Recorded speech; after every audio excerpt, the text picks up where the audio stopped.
You are listening to audio from the Decidedly podcast. For more information, find us on Instagram at Decidedly Podcast.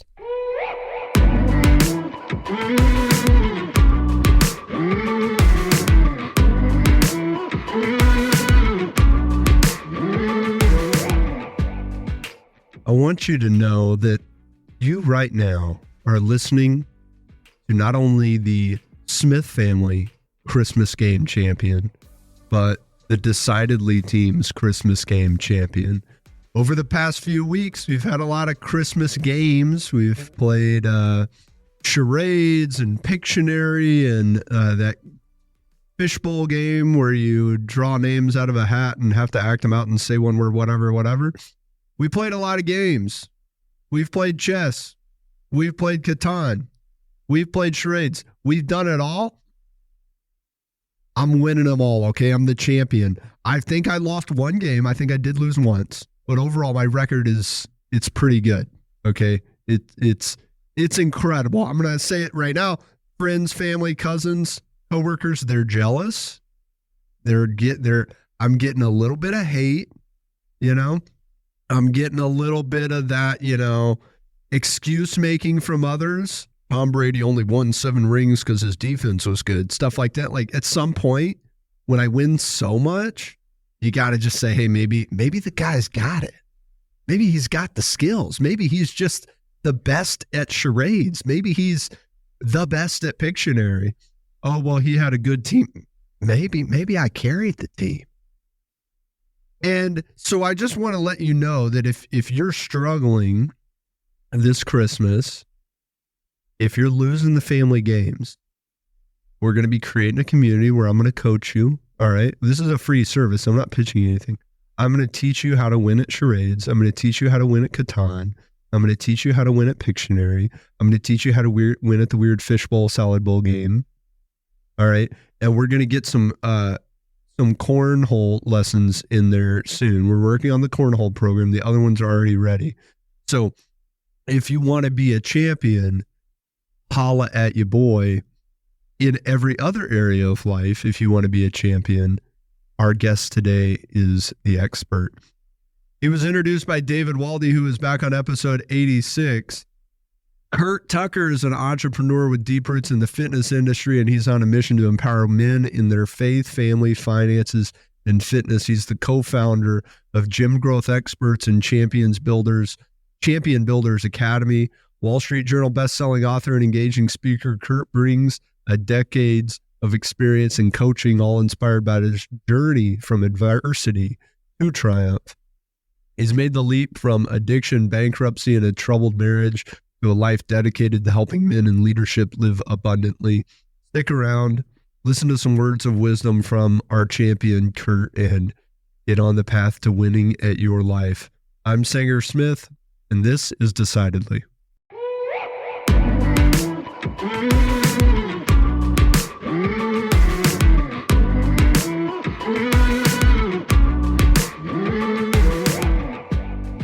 Hey, Curt, thanks for being here. Man, it's an honor, brother. Glad to join you, man, today. Yeah, we met through David Waldy. I don't know if you're internet friends with David like we are, but he connected us, and I'm happy he did because I'm glad to have you. Yeah, no, David's a great guy, man. Has a great purpose, and yeah, he's a good dude. Nobody's smile actually makes me excited like David's. When David gives me when he's smiling, you're like, okay, all right, I feel good. I know he's got a great energy, man. I'm very big about energy, right? And just anytime you talk to him or you see his stuff, you can just feel his energy. So I love that about him. Yeah, 100%. You've got a powerful energy about you too. The Champion Life playbook, and it resonates with me. I grew up being taught both implicitly and explicitly that you have to be the best at everything. And so when I was younger, my dad would, I'd go to like a soccer game, right? Get done with the game. Maybe my dad didn't go to the game. He was at work. Sanger, did you win? Oh yeah, we won the game. Go to practice. Hey, what'd you do today? Oh, I had soccer practice. Did you win? Well, you can't really win practice, Dad. Yeah, yeah, you can. Did you win practice? Well, I had tryouts for a play. Did you win? Everything was, did you win? And he's really motivated by, being number one. So I carry that in everything that I do still to this day. And it doesn't mean winning and beating the losers necessarily. Sometimes it just means being the best that you can be. Sure. Yeah.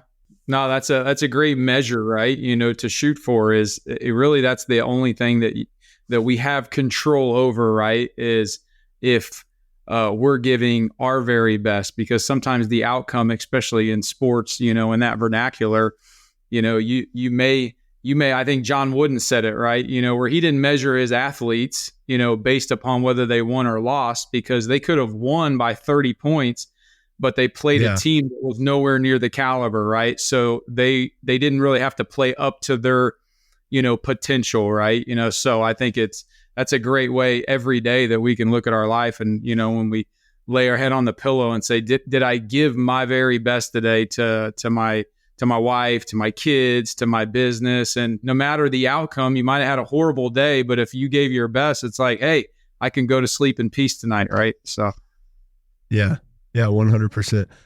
I love your book, man. You have a really compelling story about meeting your wife, the early days of your marriage, and you weren't always the guy that you are now. You weren't always living the champion life playbook. And you weren't always devoted to Christ. So tell me, what was life like? What were those key moments that took you from the old Curt to the guy that people know today?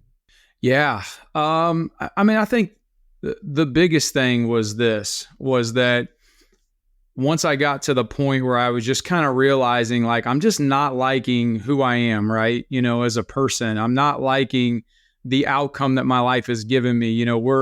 We're struggling financially. I am at this point where I am everything that I said I didn't want to be, but that who my dad was, right? So growing up in that type of an environment, dad in and out of prison, mom did her best, came from a very kind of abusive, family with abuse and alcohol and dysfunction and all those things.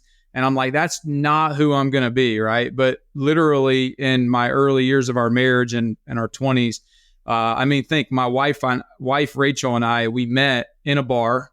So you've got two broken people looking for love in all the wrong places, and a lot of fatherlessness, a lot of dysfunction coming together.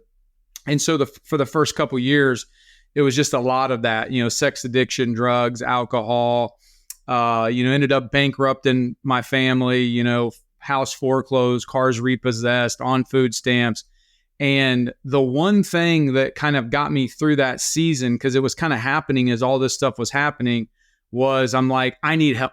I think that is the first and most important step that I think I could share with anybody who's listening to this, whether you're, an entrepreneur and you're trying to build a business, you've got a family or whatever. It's like, it's okay to ask for help, right? Like, it's sometimes I think as men, it's like, we got to figure this out, and I can't be weak, and I can't let somebody know that I don't have it all figured out. And I've got maybe these problems that are kind of in the secret, if you will, kind of, we can hide a lot behind our own four doors, right? But the reality was I was struggling in so much. And so the one thing that I saw consistently as I started reading books and trying to grow in my own personal development was that there were some people that they were doing life and they were talking about how faith was their foundation. And I was like, maybe there's something to that. And that kind of, led me to want to dive in. And also my wife, Rachel, set an incredible example. I mean, she really went all in first. So, she was kind of that first person that began to start saying, hey, you know what, I'm just going to fix me. And, and I'm going to, worry more about myself. Like that was her motto, was I'm going to fix me and pray for you type of deal. And through that process, I began to start growing in my faith. And then, like I talk about in my book, is my baseball coach from when I was 13 or 14 years old as an athlete just happened to be a pastor at a local church. And so I said, well, you know what, why don't we go ahead and give this church a try? And, man. And when I went in, I kind of went, all in. Now, just because I went all in, Sanger, doesn't mean everything changed right away, right? I mean, it was literally a process because there was a lot of seeds that I had sown that were reaping a harvest that I didn't necessarily want. So I had to get through that. What was that like to make when you say you went all in, was that an active decision? If it wasn't represented in necessarily in actions right away, what did it mean to go all in at that time?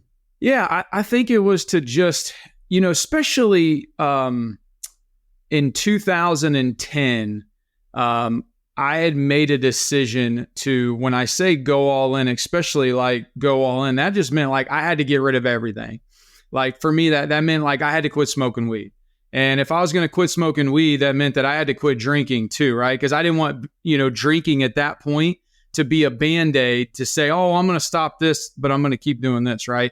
That meant that I had to get a coach. Like I had to resource up and hire somebody that could help me, go next level. That means I was committed to going to church and going to Bible study, and like literally just every hour of my day had to be, literally planned out so that I could, stay focused on the most important things, in my life. Right. So it was really like, for me, I have a very addictive personality, and I think there can be bad addictions.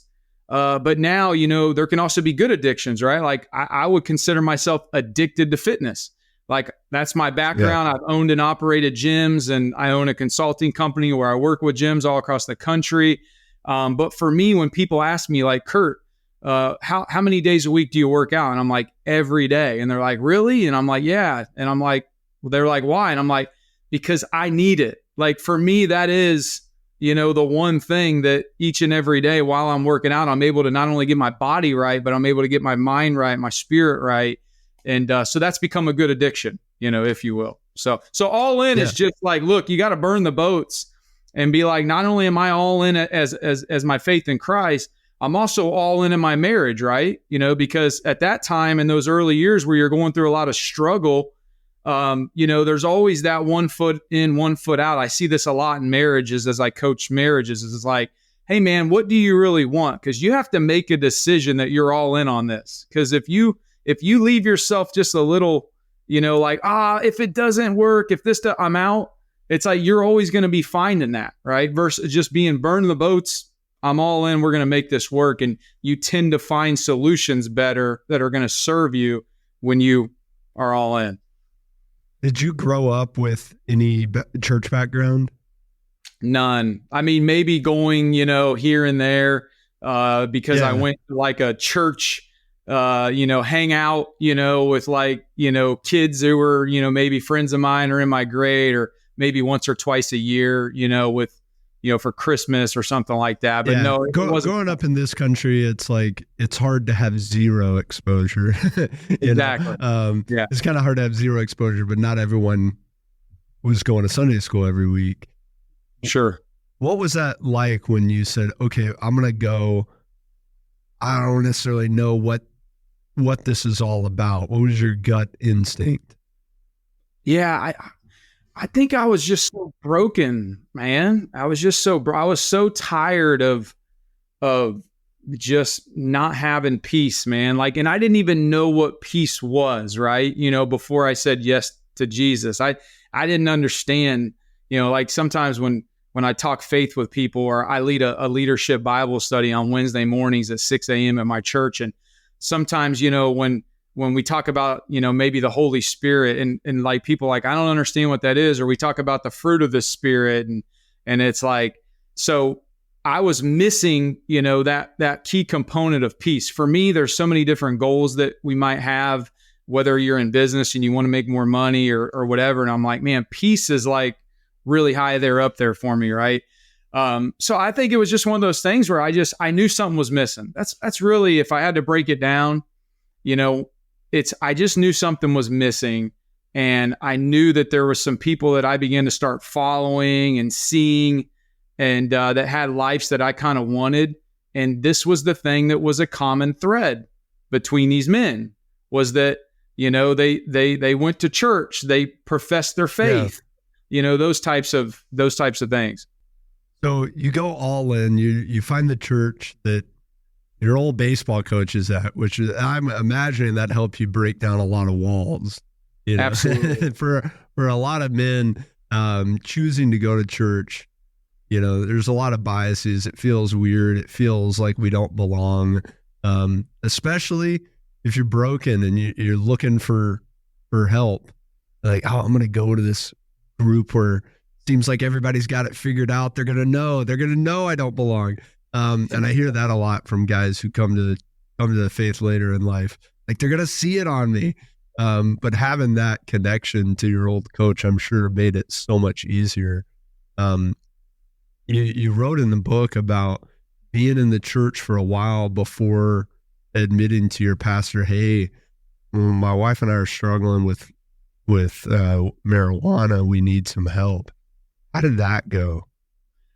Man, when I talk about grace, that is, one of the things that comes to my mind first. That was a very difficult email to write, because at that point, Sanger, I was leading a men's fitness ministry. And I think this is a great point for the listeners and I know a lot of your audience is entrepreneurs and maybe, men and women, but for me, I'm going to church at this point, right? We're leaders in the church now. Like, we're serving, and I own a fitness business called Faith Driven Fitness. and I'm showing up every Sunday. This is probably a couple years, and my heart is for Jesus, but I've still got some stuff that people don't know about. And so I guess if you're listening to this podcast right now, that's the first thing that I just want to share with you is, man, God's grace is so real. And that, you may be working through some things right now and really giving a great effort, but still struggling with some things. And what's really cool is that he just loves you right where you're at. And so, for me, I just knew there was that one thing that I needed to let go of, that my spirit, kept telling me, like, man, if you could just let go of this, I've got a new level that I want to take you. And so that morning, man, March 15th, 2010, my wife's birthday, I just woke up. Not on her birthday, man. Her birthday, man. I made that decision to send that email, man, at 5:24 a.m. I've literally got it in my journal, where I made that decision and wrote down how I was feeling that morning. I've journaled almost every day for the last 13 years. See behind me, on camera, I've got about 40 journals behind me over this. The last 13 years has been a discipline that I've created in my life. And so when I wrote that email, I was like, man, I don't know. How's he going to take this? I'm leading a men's fitness ministry in my church where about 30 guys every Sunday are coming. And he had just invited me to be a part of this really select group at his house. We're talking a mega church with over 3,000 people. This was a pretty big deal. And man, his response was just full of grace. His response was like any good coach, any good pastor was, hey, listen, we're going to get you the help you need, right? Like, and by the way, I'm going to be here with you every step of the way. I'm not going to give up on you. I'm going to believe in you till you can believe in yourself that you don't need this anymore in your life. Because that's what I find sometimes is that there's certain things that we think because we have just, we've created this belief system that we can't live without it. Whatever that is, if it's a drug, if it's pornography, if it's even a certain amount of money, right? Where, it's like, man, I can't be fulfilled, and feel gratitude unless I make this certain amount of money. Like, those are all lies, that when we have a foundation of, in my opinion, faith, because everything starts there, then we can build this life that is fulfillment. So yeah, man, it was definitely a great story of grace that now throughout my life, I can't help but give people grace. I can't help but want to love people and have this attitude sometimes to my own fault, because I think there is such thing as enabling people and being codependent, right? But I just have that attitude, man, like, man, I'm not going to give up on this person. Like, I just believe that anybody can change, especially when they have, a commitment to Christ and they're willing to do the work, because no matter what, you got to put in the work. What do you think the key difference is between enabling and showing grace? I think the difference is, you know, from a coaching standpoint, for me, it's, you know, you have to help people, do the work. And, you know, when they do the work, you give them, you know, it's kind of like truth and grace, right? Like God loves us so much, that he is not going to keep us where we're at. Right. So, you know, grace is like, hey, I love you no matter what. But truth is like, I love you so much that I'm going to tell you the truth. Right. And so, you know, I want to be surrounded by men like that, by the way. That's what Champion Builders, you know, my coaching program is all about, is surrounding and being around men who want to do life at the next level, that want to live what I like to call the champion life, right? It's abundance, it's freedom, it's victory, where you're winning in every single area, like your dad instilled in you. What a great quality to have a dad. You know, I didn't have that, but what a great quality where it's like, hey, son, no matter what you do, I believe in you and you're meant to win, right? Like you're meant to be your best in every single area, as a husband, as a father, as a leader in business. You know, how you serve at your church, how you show up in your community. Like, it doesn't matter. It's like, what a great quality. So I think for me, that's just something I've adapted into everything in my life, where, you know, if somebody's willing to do the work and I let them know that it's okay to fail, that's just my expectation, is that when we cover, you know, when we get a clear vision and then we create the strategies to make that vision become a reality, we break down that vision into goals, and then we create the right strategies. Now, all I expect you to do is just go and put in the work and understand that you are going to fail. You are going to mess up. So I'll give grace there when they mess up, right? You know, I'll give truth there to say, well, you did this and we could have done that. And even in my own life, but where we enable people, it's like we need to empower them, not enable them. Enabling is where we just let them get away with, you know, not doing the work. Oh, well, I tried. Well, trying is about the lowest form of effort. You know what I mean? If you've ever, you know, maybe invited somebody to something, they said, oh, well, I'll try. Well, you already kind of know they're not serious, right? You know, so I think it's just a matter of, for me, I love people to a point where I've had to grow in this. And my wife has really challenged me in this, by the way, to not enable people, you know, to not be codependent, to not let people stay where they're at, to love them enough to give them grace, but also give them truth. And eventually, you know, you have to make a decision. Sometimes I've had to leave people behind, unfortunately, but that's also a part of life, right? You know, if you're an entrepreneur on here, or, you know, you've got certain friends, you may have to leave those friends behind to go to the next level. And it's part of life. Yeah, I struggle with that idea. Some of my friends are very quick to say, oh, well, as your business grows, you're going to leave friends behind. And, you know, those people that you were friends with when you were younger, they're not going to be your friends as you're making more money and having more success in business. And, you know, I think as long as those people want to improve themselves, like, I want to be friends with them forever. You know, if I have a friend of mine who we've been friends since we were 2 years old, I can't get that again. You know, if I ever stop being friends with him, I can never get another friend that I've known since I was 2. That doesn't work. Like, I got one. So if we're ever not friends, I'm done. I no longer have any friends that I've known that long or anywhere close to it. And the idea that, like, he and I would stop being friends simply because we're in different socioeconomic circles, I think that's of the devil. Like, that is, and I know that's not what you were saying. That's not what you're saying at all, Curt. Yeah. But that a lot of people do say that. Like, the idea that money and power would be the reason that I can't maintain a relationship with this person. Would I treat my brother that way? You know, if I decide to be a business owner and my brother decides to be a science teacher in middle school, like, am I going to not hang out with my brother because, oh, he's just not growing? Like, he could be a science teacher and still be growing.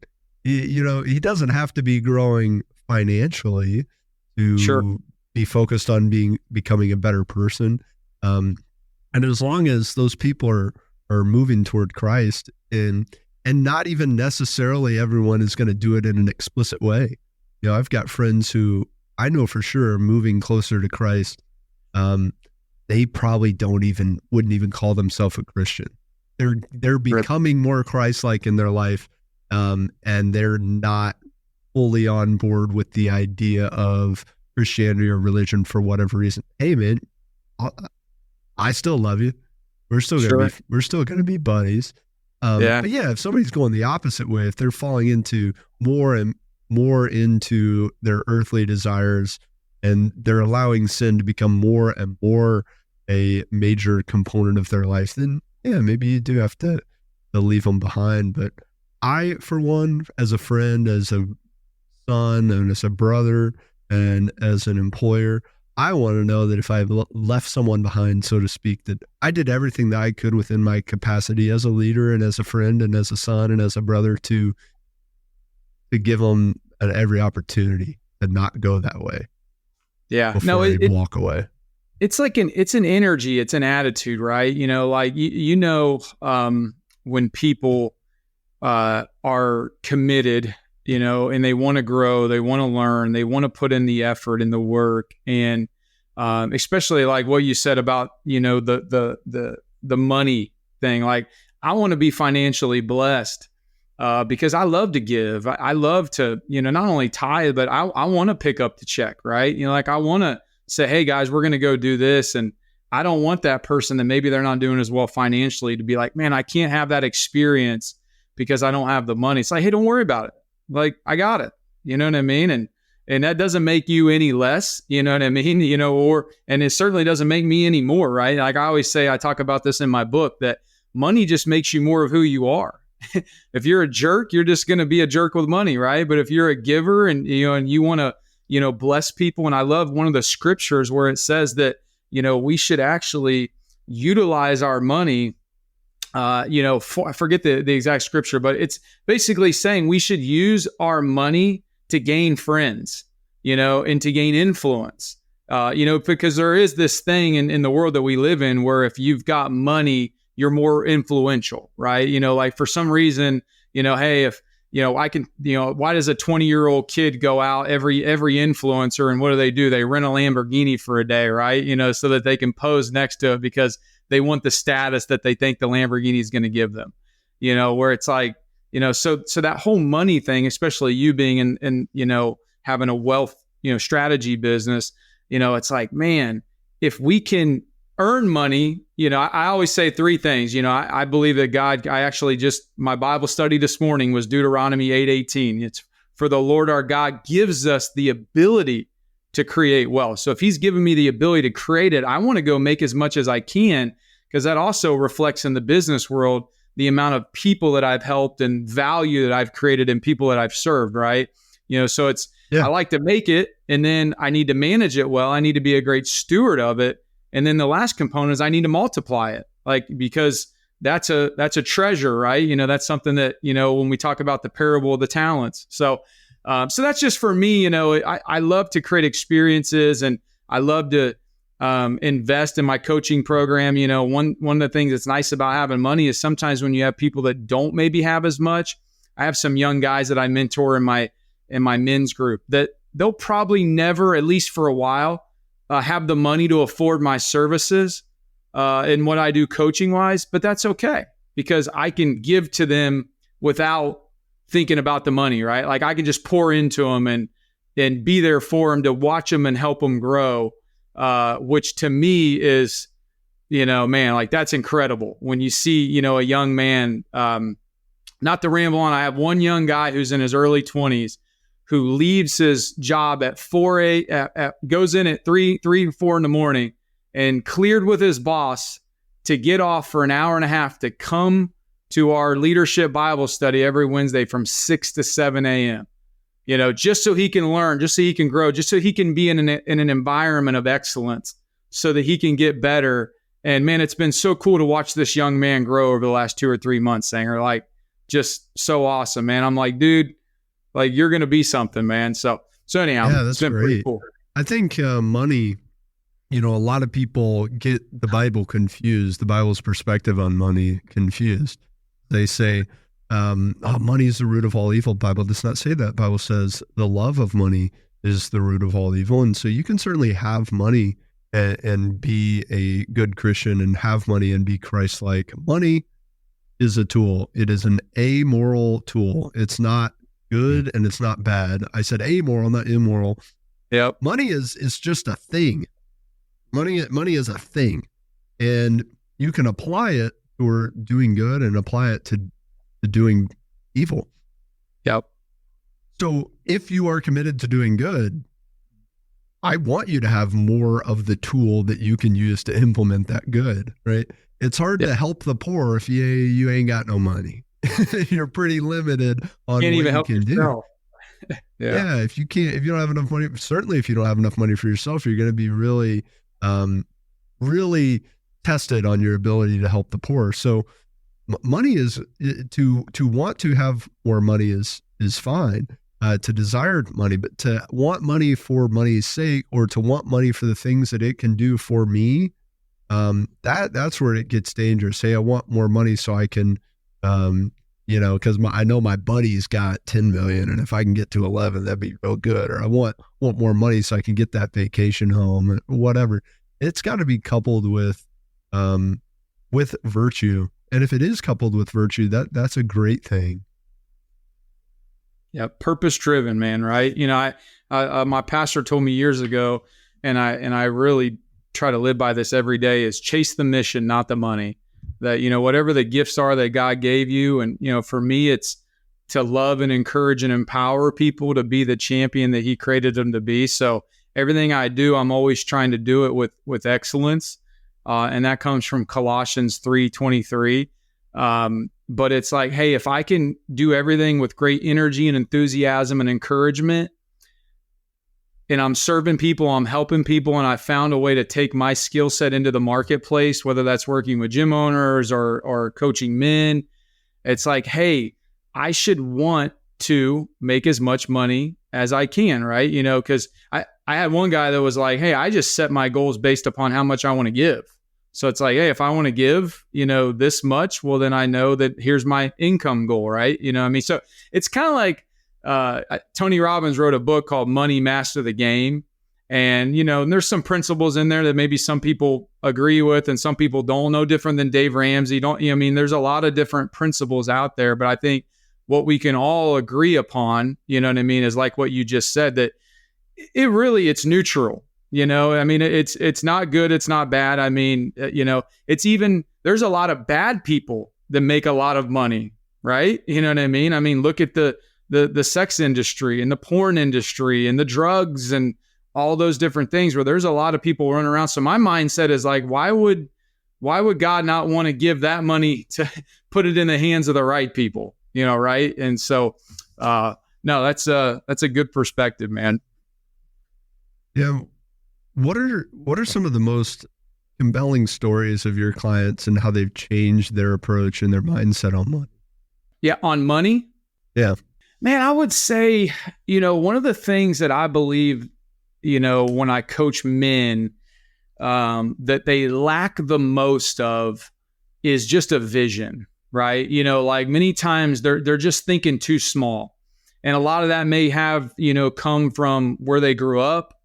It come from their life experiences, and so I think one of the first things that we look at, and especially as you work with entrepreneurs, that's typically the first, thing, the priority, if you will, that most people are trying to accomplish is making more money, right? That was certainly me years ago, where my life was all out of whack, because I was chasing money and trying to make money. And the point where I didn't have my faith, my marriage was struggling. My kids really didn't, I wasn't the best dad, I was very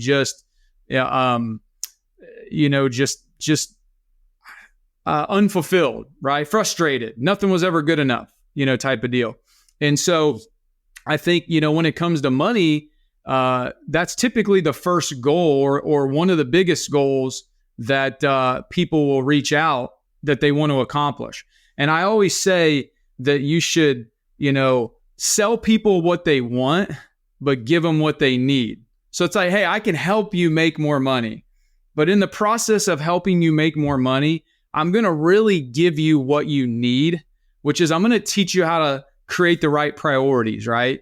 So it's like, so then that way, as you make more money, like Tony Robbins says, success without fulfillment is the ultimate failure. The worst thing that I think we could ever accomplish in life, especially, as a man, is that we would make all this money and that we would end up divorced and our kids wouldn't know who we were. And we were miserable. We were out of shape, overweight, no energy, stressed, whatever.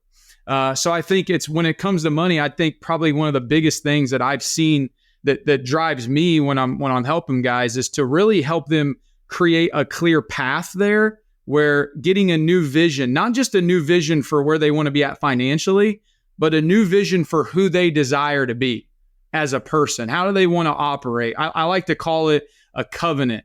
Like, I like to help a man create a new covenant for his life where he decides, this is who I now am. This is who I am.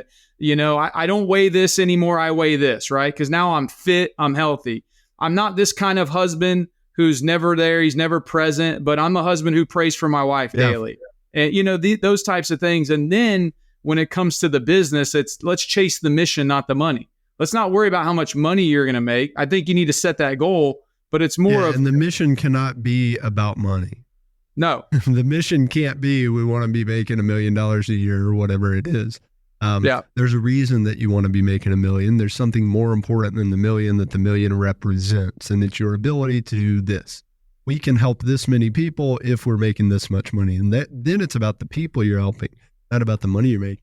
I 100% agree, Furt, that vision is the biggest thing that people miss when it comes to their money mindset. So we've developed 5 key decisions that you must make to transform wealth to significance.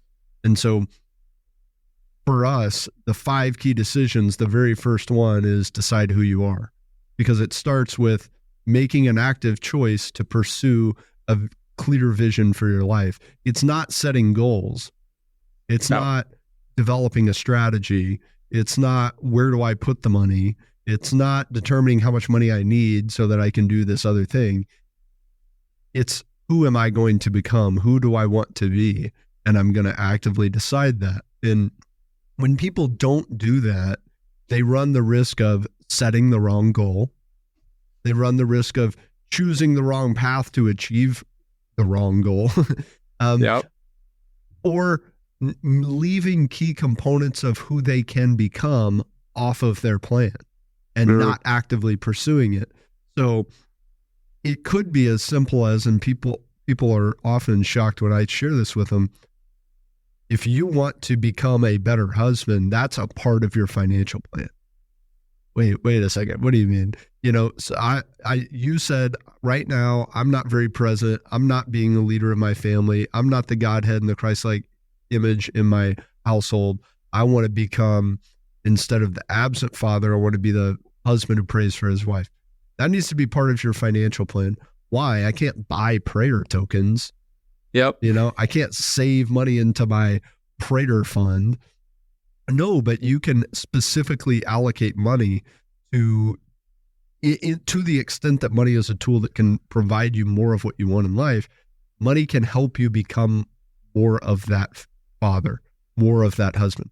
Okay, well, maybe I need to set money aside for date night, put it in the budget. Maybe we need to plan purposeful family vacations that are centered around creating a shared experience so we can get to know each other better.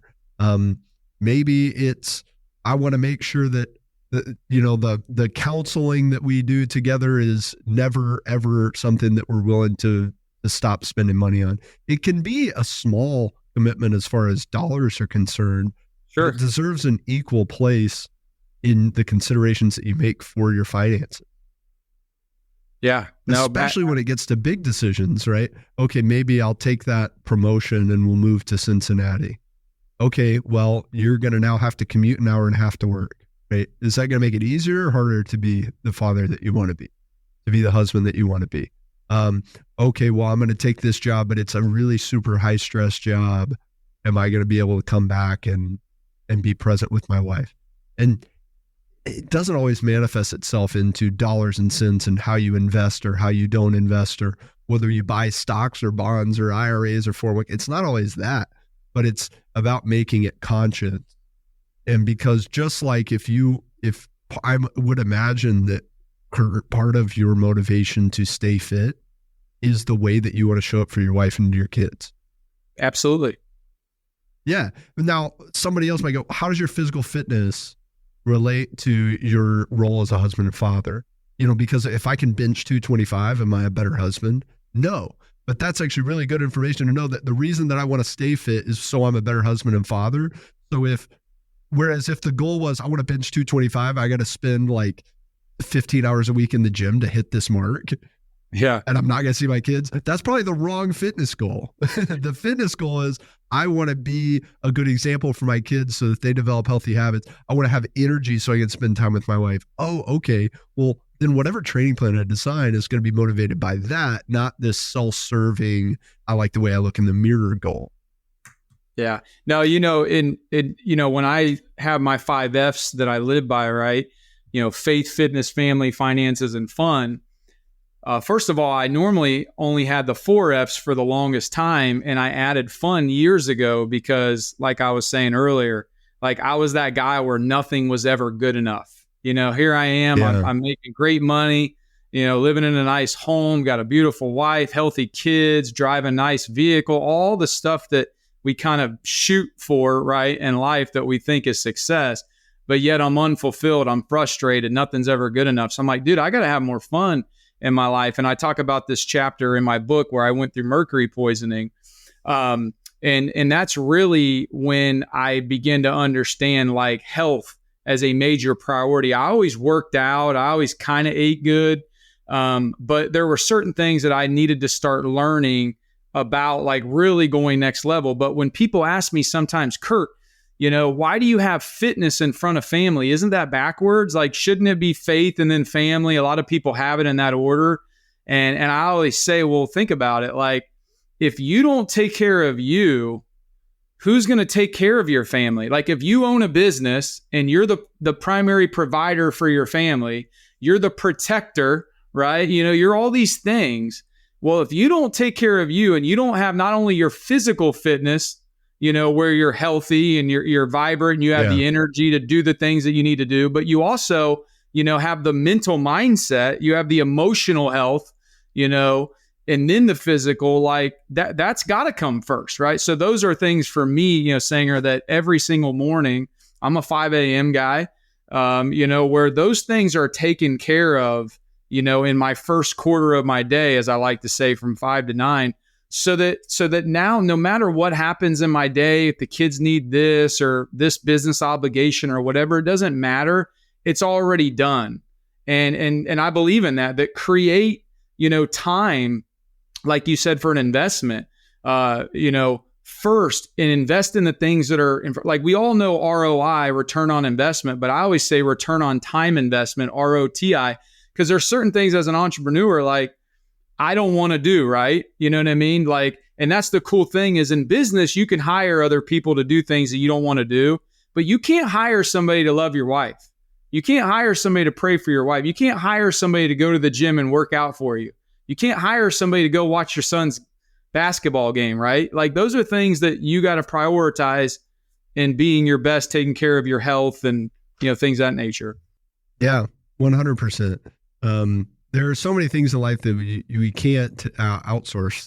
A lot of things in a business that you can't outsource, but you can't outsource you. You can't outsource the unique role that you play and the unique vision that God has for your life. It's so true, man. Yep. Now, trust me, I'm a very systems guy. I try to outsource as much as I possibly can. I don't, when people ask, I'm like, I don't mow my grass. We have our groceries delivered right to our doorstep. There's a lot of things that we do. But as you grow and you hit new income levels, you start to realize your time. And I have this thing that I say that I do more of what I love, less of what I tolerate, and none of what I hate. So as you grow, you begin to start, thinking, what are the things I really enjoy to do? Okay, I want to do more of that. What are the things I don't like?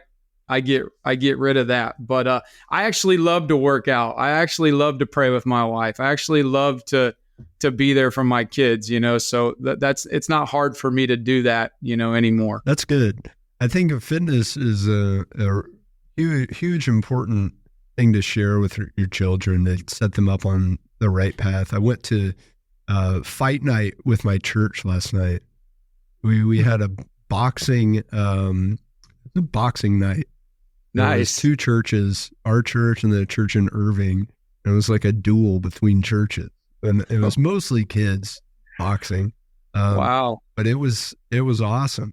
See these kids from like 7 years old to 17, boxing, and they were almost all of them like coached by their dad. And half of the dads didn't really know jack squat about boxing, which made it more fun. But they're like, hey, I think it's probably good for us to be in shape. It's good for us to be able to protect ourselves. We're gonna do our best. And it was hardcore. It wasn't like they weren't pillow fighting. They weren't. Wow. They weren't. It wasn't softened up. It wasn't reckless. But yeah, I just thought it was so cool that we were having a church boxing night. Yeah, that's not your typical church event. That sounds pretty cool. No, it wasn't. It's not what I would have expected. I don't think most churches would be open to that. But I was talking to the guys. I'm like, dude, we need to get like a jiu-jitsu thing going too. We need to get like a whole deal. If part of being our best self is being spiritually healthy, like why not integrate physical health into the spiritual health? We're a community centered around spiritual health. We can share our effort towards physical health too. Yeah, no, absolutely. I agree. Well, before we run, Curt, what is your last tip or your biggest tip for your decision-making tip for family business owners? Decision-making tip for family business owners. I think what I would where I'm learning, this is what I could say is, I've been an entrepreneur for about the last, 15, 16 years. So at 42, the greatest tip that I could give right now, because I think depending on where you're at in your seasons as an entrepreneur and growing a business and stuff, things change. For me, is I am depending more upon my wife's opinion on things. For the longest time, it was kind of like, this is my business or my businesses, and these are the things that I do, and so forth and so on. And, for me at this stage of my life, I'm more open to the wisdom and the input that my wife has. As there's a saying that, our wife is our suitable helper, right? Our easer, they are a warrior to walk alongside us. And there's probably been some times where, I've just, and let's just call it what it is, pride. Right. It's just pride where it's like, I got this. Now I've been a part of masterminds and I've always had mentors and things of that nature. But at the end of the day, everything is going to go back to your four walls in your home and your marriage, and so I think, if you have a family business, whether, my brother is my business partner in my marketing and consulting company, or I know you're, in business with your dad. Where you're going to have those decisions that are made within the business. But at the end of the day, when you own a business and you're married, your spouse is just as much a part of that business, as your actual business partner. Right. So I'm really learning at this point to go to her. And one thing we've established in our marriage is not only can I get wisdom from her, but also she can be just a person to listen and understand that, she can be that safe space in my marriage, because your spouse should be the safest person that you could go to with anything, right? And say, this is just what's going on. Here's the struggles. Here's what's just going on, right? And, and you're not going to get judgment. You're not going to get complaint. You're not even going to get coaching, because sometimes that's the last thing we want, right? Is coaching. But just a person that we can go to and say, here's what it is.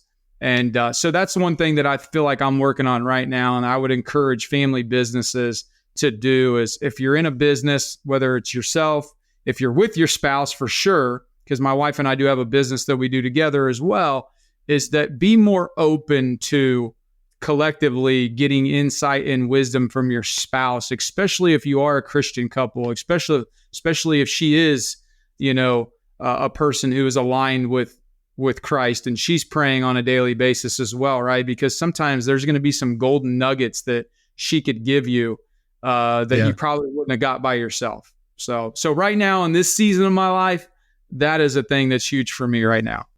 Thanks for being here, Curt. Author of the Champion Life Playbook. Where can people get a copy of the book and connect with the work that you're doing? Yeah. You can find me on all the major, social media platforms. I'm on everything from Facebook, Instagram, TikTok, YouTube. But you can go to curtdtucker.com. That's my website, www.curtd@Douglas.Tucker.com. My book's there. My podcast is there. All about everything we do with Champion Builders and a lot of other stuff. So there, and then on Facebook, Instagram, and all that good stuff. Cool. Thanks again, Curt. Hey, man, it's been awesome. Thank you so much, and wish you the best of luck as well, brother. Appreciate you having me on today. My biggest takeaway came when I asked Curt what mindsets hold his clients back when it comes to their money. And he said, biggest problem that his clients face is not having a clear vision for themselves. And that made me think of our first key decision, which is to decide who you are. Vision is supremely important, often overlooked, yet it's still the very first thing that you've got to do to achieve your full potential. You just made a great decision to listen to this episode of Decidedly. Make another great decision and leave us a 5-star review wherever you listen to podcasts. We appreciate your support. It helps others find our community and defeat bad decision-making in their own lives. For more daily decision-making insights, check us out at decidedlypodcast.com and on Facebook and Instagram at Decidedly Podcast. Thanks again for listening. I'm Sanger Smith, and this is Decidedly. Insights, advice, and comments provided by Sean Smith, Sanger Smith, and speakers identified as part of the Decidedly podcast should not be considered recommendations. Speakers not identified as members of Decidedly are expressing their opinion, and their statements should not be construed as reflecting the views of the Decidedly team. This podcast is produced solely for informational purposes, not personalized advice.